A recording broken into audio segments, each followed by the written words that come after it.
आंधी हो चाहे तूफान हो चाहे बारिश कितनी भी घनघोर हो, और हम बिजनेसमैन को अपना काम करना ही पड़ता है भीगते भागते किसी भी हालत में। तो भैया भी भीगते भागते आ गए मस्त अपनी पन्नी उन्नी को खोलकर और निकालते हैं अंदर से गरम गरम पेटीज। तो भाई भैया लेकर आ रहे गरम गरम पेटीज, और ये गरम गरम पेटीज का कुछ लोग पैसा है और फटाफट भैया अपने जा रहे रैक में लगाने। और मैं भाई भीग गया हूँ बारिश में, पर टॉवल भी लेकर आया था।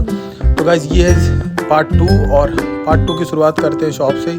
तो गाइस फटाफट भैया को देते हैं पेमेंट देने के बाद थोड़ी देर बाद देखते हैं एक सेल्समैन और आ जाते हैं। तो वो भी कुछ यप्पी और आशीर्वाद आटा लेके आ जाते हैं। आशीर्वाद आटे से याद आया कि कुछ दिन पहले आशीर्वाद आटा चूहों ने को काटा था। तो भैया फटाफट इनसे रिसीव करते हैं, और अंकल जी मस्त काम कर रहे हैं ठुमक ठुमक के, और भैया भी फटाफट आ रहे हैं। उन्होंने भी आशीर्वाद आटा उतार दिया, और जैसे कि फटाफट मैं बिल को रिसीव करता हूँ और पेमेंट करके उनको दे देता हूँ। तो थोड़ी देर बाद देखता हूँ कि कोल्ड ड्रिंक वाले भैया भी आ जाते हैं। तो ये इनका नाम है हरिशंकर भैया। हरिशंकर भैया हमें कोल्ड ड्रिंक देते रहते हैं, हर रोज़ आते रहते हैं, और फटाफट इनसे भी कोल्ड ड्रिंक तो आज नहीं लेते क्योंकि स्टॉक रखा हुआ है। इनको फटाफट पेमेंट करते हैं और ये चले जाते हैं। और ये भैया चुटिया वाले मस्त हंसते रहते हैं, ये पलट के हंस रहे। थोड़ी देर बाद देखते हैं कि बाबा आ जाते हैं। बाबा हम लोग को फुल इंटरटेन करते हैं और काफ़ी सारा ज्ञान देते हैं, काफ़ी सारी बातें समझाते हैं, और मैं भी मज़े लेता हूँ, सुनता हूँ।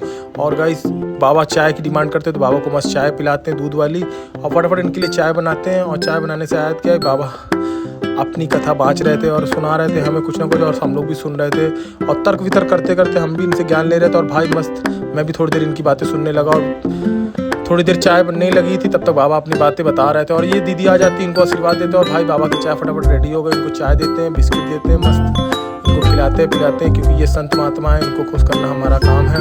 और चाचा के पास इतना पैसा होने के बावजूद मुझसे 10 रुपये लेते हैं। उनको 10 रुपये लेने के बाद ये भी मुझे पकाने लग जाते हैं। पकाते चाय पक जाती है और मैं भी चाय के मज़े लेने लगता हूँ। भाई बारिश हो रही थी, आप लोग भी चाय पी लो। और गाइस बाबा मुझसे बहुत प्रसन्न हो गए, तो उन्होंने मुझे ये रुद्राक्ष दिया, और रुद्राक्ष देने के बाद मैंने भी ले लिया। बाबा पता नहीं क्या क्या बोल रहे थे, और बहुत अच्छा बोलने के बाद मुझे भी अच्छा लगा। और भाई को भी कुछ ना कुछ देने का। बहन आ गई क्योंकि माँ की तबीयत ख़राब थी, और बहन आज शॉप को देखेगी, और आते मेरे ऊपर चलने लगे कि मेरे पौधों को किसी ने खा डाला।